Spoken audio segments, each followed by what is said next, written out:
just have to black for a minute while my lovely camera person Rigo finishes setting up, because we are going to keep this conversation spoiler free so that we could spread the word and post this Q&A on Collider and get everybody to see Place of Bones. Because was I not right about the movie's ending? I'll always do a tease like that at the beginning when I know it will wind up living up to the hype. Rigo, I can't see you because the lights are so bright, so just do a really emphatic thumbs up when you're ready. But for anyone who is at their first Collider Screening Series event tonight, we do a ton of these. We have wonderful films we share with everybody early and a whole bunch of really great artists that do these Q&As. So if you ever want to keep up and sign up for even more, you just go on collider.com and you could be the first person to put your name in there. And we have so many events going on tonight. It's like this and Alien Romulus at the same time, which is just the coolest thing ever. We just did One Fast Move, the new Prime Video movie, last week, and that was a blast. So we keep them coming quite often. Good to go? Yeah. Okay. I like it. All right. Welcome again to this Collider Screening Series Q&A for Place of Bones. It is my great honor to introduce the star of the movie, Heather Graham. Congratulations. Thank you. Thanks to Collider for having this screening. It means a lot to an independent film for you guys to show our films. Thank you for being here. Seriously, this one is something else. I'm always eager to sign up for a really good genre-bending movie, and you got one right here. I want to start by going back to the very, very beginning. When this project first comes your way, what was it about Place of Bones that made you say to yourself, this is something I need right now as an actor evolving my craft?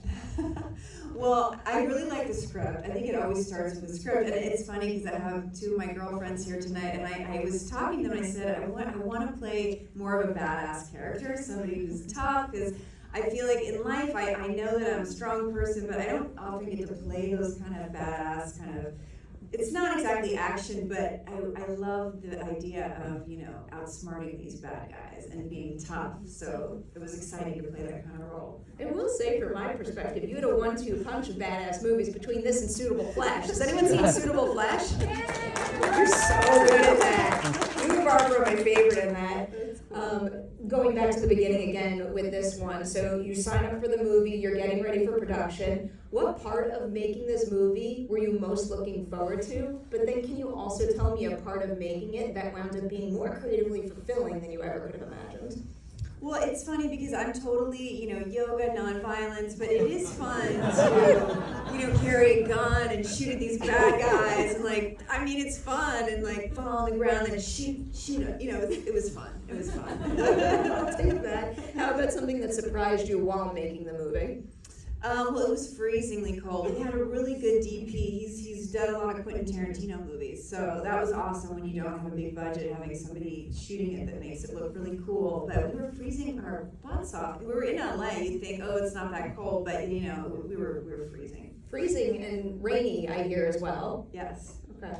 But maybe it helps us suffer. We're suffering, out there. I mean, whatever you got to do to wind up with a movie like this. So, again, I called this movie genre bending at the beginning, and I know your filmography is filled with variety, but because I had this in Suitable Flesh on my mind, I see you doing a lot of horror right now. So is that a particular genre you find yourself drawn to most now? And if so, why that genre? Well, I think there's a lot of great roles for women in horror, so I think that there's exciting parts, and I'm actually just about to go do another horror film. I was reading about that one. Which is called They Will Kill You. It's a really cool script. It's really, but yeah, as a woman in film, they tend to write great roles for women in horror. Because you brought up that one, I'll just ask briefly, because this challenges you in one way. What is something about that new movie you're about to do that's going to challenge you in a way that you've never done before? Well, once again, my girlfriend gang that's here, I used to say, I want to do action, and I want to fight, and I want to be a badass. So this new movie, there's a lot of action scenes, and it's cool because there's a lot of women fighting each other, women in these badass action fights together. So I'm excited about that. Okay, I'm into that. It was Zazie Beetz and Patricia Arquette. Yes. My God, what an ensemble right there. So getting into this character now, So it's a little bit of a complex question here, but obviously we're not going to spoil what the mystery is here, but there is a mystery at play. So it was making me wonder, when you play a character like this, do you have to come up with some sort of anchor for her so that all of her decisions are made in some sort of consistent truth, and that in the end, that reveal makes sense? Yeah, I mean, I think it's survival. I think for my character, I've had a very bad past, especially with men, and so I feel that I'm protecting my daughter, and that's the most important thing. And, you know, I work with this acting coach called Warner Lachlan, and I just made up all the memories of my past and my husband, and, you know, I think I'm keeping her safe, you know, but obviously, you know, when you watch it, you go, maybe there's a better option, but I believe that, you know, it's safe, and we're out in nature, and, you know, I want to keep her safe from all the bad things that I experienced. Oh, I have 2 follow-ups. I love talking about acting coaches because I feel like we don't talk about that enough. Can you tell me something specific about Werner, I think you said, that you think best aligns with how you like to receive notes and coaching? Well, she has this really cool technique, and it's basically that, you know, we talk together about all the significant memories from your life, because you think as a human, you know, different things shaped you. Like, something happened to you when you were 5, and something happened to you when you were 9, and something happened when you were 15, and coming up with those formative memories, and, like, you know, in your imagination, just really picturing it, and that kind of forms who you are, and doing that for the different characters that you play, it's really creative and fun. Can you give us a specific thing you came up with for this character that we might not see or hear about directly in the movie, but we could still feel informing your performance? Well, I think that my father was horrible, basically, right? So, and then I think I chose this good man, but it's this idea that the world is cruel and that I want to protect my daughter from ever experiencing what I experienced. So I feel like even if she's, you know, lacking human interaction, at least she's not, you know, in an abusive situation. I'm coming back to her in a minute, but her performance was something else in this. But first, I wanted to reference something that I heard Audrey say in an interview. She mentioned that the entire cast did this, that everyone came up with like backstories and came to her with questions about their characters. So it was making me wonder, what was the biggest burning question you had for Audrey at the beginning in terms of how to bring Bendor to life in the movie?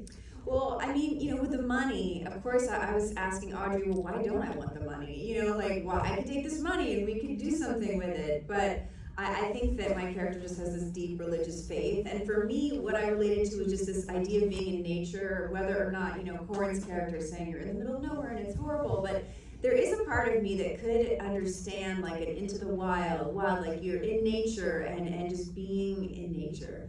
How would you fare off the grid? No, I have had off the grid fantasies, you know. Obviously I couldn't, you know, wouldn't do it, but I couldn't do it. But you know, there's this idea of, you know, I think it's all about my daughter in the movie. I just want her to have a better life than I had, basically. Oh, absolutely. I'm going to stick with Audrey for a minute. First, what is something unique about her as a director? Maybe something that speaks to how this movie is uniquely hers in a way that no other director could have made it this way. Well, she loves genre movies. You know, there's a lot of women and they want to tell more, you know, female stories, but she loves like an action, horror, thriller, drama, you know, like exciting genre film. And she's tough, and I mean, she's beautiful, and you know, she's so fun. I wish she was here. I wish I had a chance to talk to her, because you guys would love her. She's really cool. I'll happily sing her praises a little more because she's not here right now. So you go into this working with her, I'm sure. I watched another film that she did that also had like a female kind of crazy character that was really real, and you know, she's good at suspense. So knowing what she was capable of from that other film, is there anything you saw her do on this set that still made you go like, my God, I knew you were going to be good, but I never realized you were capable of that? Well, it's cool because seeing it on a big screen, I had watched it on my computer before, so it was fun watching it with you guys. You're a great audience, and just, you know, the performances that she got, and Corin definitely ad-libbed a lot of funny things. And there's moments where I was like, Corin, shut up. Because he added so many lines and like, stop trying to milk your performance. But then I'm like, he's great, you know? It's like you can really see see that he has a great sense of humor that brings a lot to the movie. Oh, I'll follow up on that. Is there a scene that changed the most from script to screen because of what he brought to it in the moment? Well, I mean, I was always in the script saying like, stop talking, but like, in the scene I'm like, stop talking, and then he's making these noises, and I'm like, no noises, because he just can't stop talking. He's really funny, so he would always make up all this funny stuff, but he literally he loves talking. Is very effective in this movie here. Back to Audrey really briefly. So we talked about her as a director more broadly, but I wanted to focus on her work as an actor's director specifically. Is there anything she did for you that you think helped you exceed your own expectations for your work in the film? I think she helped me because sometimes as an actor, you're not sure if something's coming across, so you might be too big, and so I think she helped me bring it down into more real and, just trust that it was there without trying to act too much. With that in mind, going into filming, which scene did you think was going to be the toughest for you to pull off? And ultimately, was it, or did a different one catch you by surprise? Well, the scene at the end it's disturbing, whatever, everything in that scene is just so disturbing. But in reality, the hardest thing was that, like, I hate being cold, and it was freezing. It was so cold on the set.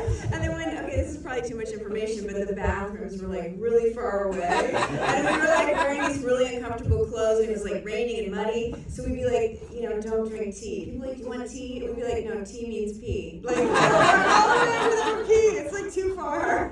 Feels like that should be the tagline of the movie, but it would be so inside baseball now. Like, tea means pee, don't have that tea. I mean, I kind of get it though. How about when it comes to some of the physicality that the role calls for? Was there anything in particular that, was toughest for you to get right and in a believable, lived-in way? To be honest, I feel like I don't often get to do stuff like that, so I love it. Like, I'm pretty athletic, so running and falling. I remember the day that I did that scene, actually my boyfriend was there, I was running, and I fell over, and then all the stunt guys cheered for me, and I was like, oh my god, all the stunt guys cheered for me, I fell over. Because they had a stunt girl ready to do it, and I'm like, this is easy, I just fell over, and so I felt like I had stunt cred.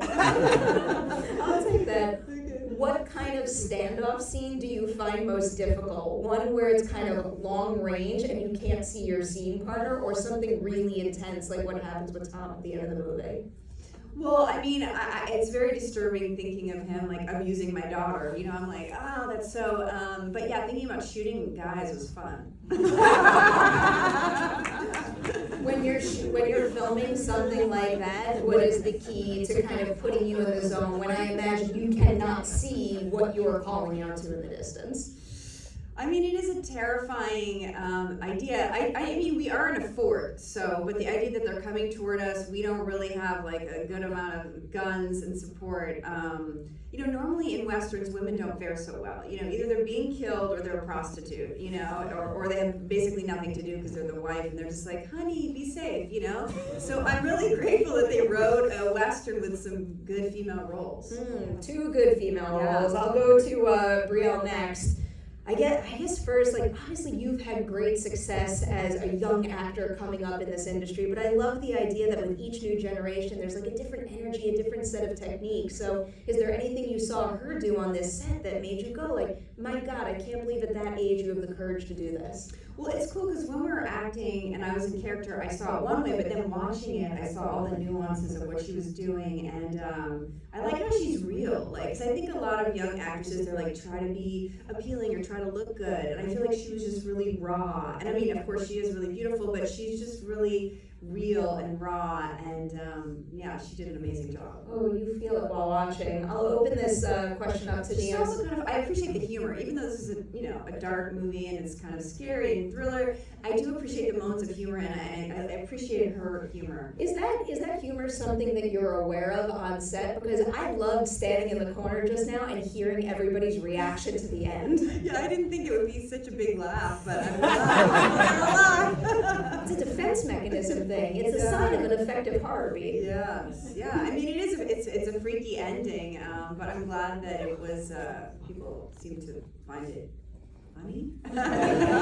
Did you have any conversations with Audrey on set in terms of tone and getting that kind of, I guess, a little touch of humor, but the horror and the tension of it all blended together well? It was in the script, and she gave me, there was some sort of Stephen King story, and she told me about, which I shouldn't say because it'll give away the spoiler, but just how things are not what they seem, it was just how things are not what they seem. That's what I like about the ending. Things are not what they seem, but then you figure out what happens in the end, and you go back and you rewatch it, and you see all the seeds planted all throughout. Yes. It's very effective. I wanted to make sure to ask about the production design here, because this location is essentially their entire world. Is there anything you saw in the production design that maybe informed who she became?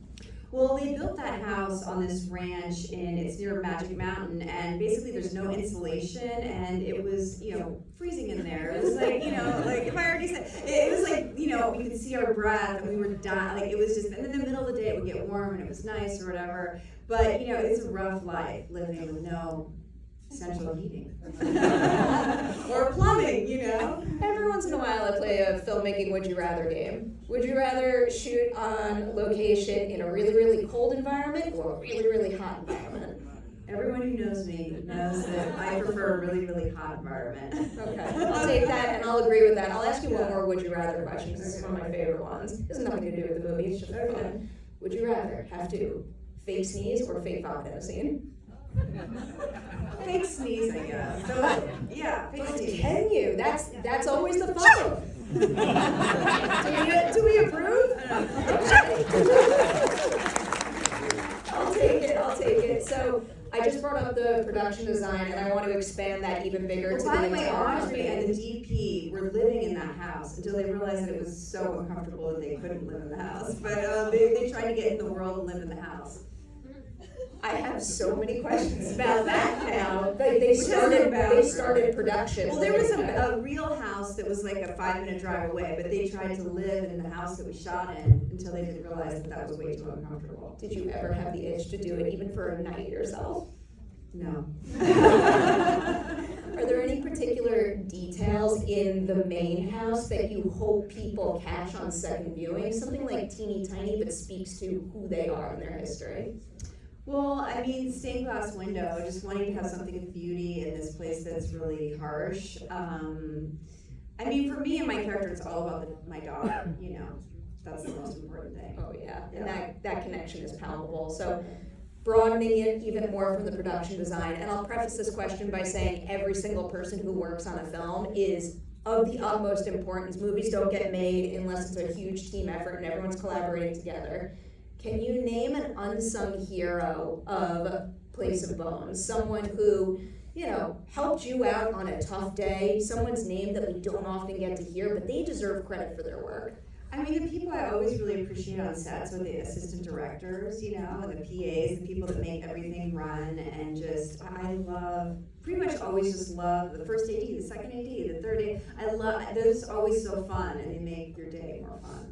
I'm here to support PAs all day long. Yeah. Definitely unsung heroes on pretty much every single production. Also hair and makeup. I'm like, how do you stand? It was, they're waiting, they're trying to make, not really look good, but they're trying to help you look in character, But everyone, that's the great thing about movie making is all the different creative people that help make it good. If you could learn even more about one single role on a film set, what would you choose and why? Well, I really want to understand editing more. And I was just talking about this with my friend who's actually really good at it, but I would love to be able to edit things myself. I think that's just an important skill. It makes or breaks a movie. Oh, without a doubt. And also my friend who's a great DP is here. I think being a great, how you shoot it makes you feel things. And even, your acting matters, but if you don't have a great DP putting the audience in the right feeling, a great actor can't.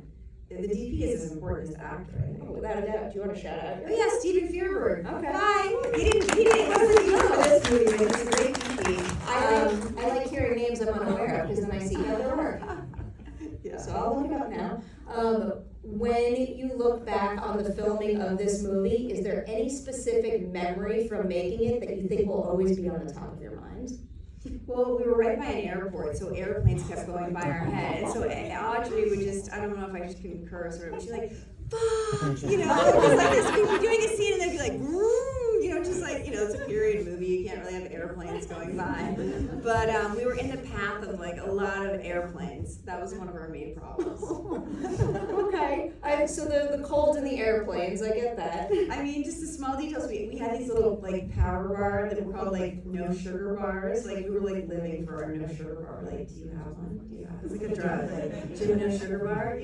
What kind of bars are they? It's Now like I this kinda thing wanna know. she's Canadian, and we would all be like, do you have one? I have the mint chocolate. No, I have the peanut butter chocolate. Did you swap them too? We I feel like it's swap like them. a We have it in like our a poker or pocket of our something. like warm jackets. We'd be like, do you have one? And we'd be like, yeah. I feel like now every set needs that to create a little It's urgency like a little to treat. play you know? trade. Yeah.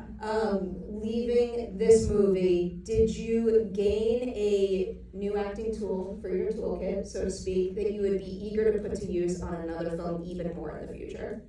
Well, I guess every time you work on a movie, you learn something, and I'm just grateful I get to do it, And sometimes it's weird to watch yourself, but I'm grateful to get to do what I love. It's awesome. Is there anything new you learned here that you had never done before? Well, like I said, it's good to be tough. I think in a lot of times women in movies have to be like, help me, save me, or they get killed, or something terrible happens to them. You're watching like women be abused in movies. So it's just fun to be not have that happen. The two of them are so fierce and so in control. It's good to have I like get enough of fierce it. female characters that are as interesting as the male characters. Oh, without a doubt. Yeah. So as we start to wind down here, I like finishing on my absolute favorite question. Some people in this audience know it, and I always warn everybody, nobody really likes answering this question, but I think it's important. In Hollywood, people give each other awards. That's super cool. I think we should keep doing that. I find that nobody tells themselves good job enough, though. Can you tell me something you accomplished in A Place of Bones that you know you'll be able to look back on and say, I am so proud of what I did there? Well, I had a Western accent. That was It's not easy, though. No, it's fun to learn how to do that. And by the end of the day, you just start doing it all day. Then you do it with your friends. You just can't stop doing it. Before I let you go, I'll dig into the accent a little bit to highlight the work that went into that. First question about that is, what was the most difficult part? Like a most difficult like tone or phrasing or specific word that you had to pick up naturally? Well, luckily Corin really has like a cool accent. He's a real cowboy, so he brought the authenticity of that. But we work with a dialect coach, and we had these things that I would listen to every day, and just like the R's and everything, and I don't know, it's fun. And now leaning into what you just said before of all of the verbiage and the tone you picked up here, which did you have the toughest time shaking after the movie was over, where you caught yourself speaking like that? Yeah, I mean, it's not the most attractive accent, but but no, I mean, honestly, it was just fun to be tough and like defending my house and my daughter, and it was fun to play that. Okay. I'm in for A Place of Bones sequel. I need to see where they go next in their journey. I think there's a lot of people who might want that. Before this gets drowned out by applause, I want to remind everyone in the theater that Place of Bones is going to be available in theaters and on digital on August 23rd. And like you said earlier, like, independent filmmaking is so important, and the way that we boost it, the way that we get more movies like this made is by spreading the word. So please do tell everybody you know about this movie. Heather, I'm going to say huge congratulations, and thank you for sharing some of your experience with us. Thanks for coming tonight.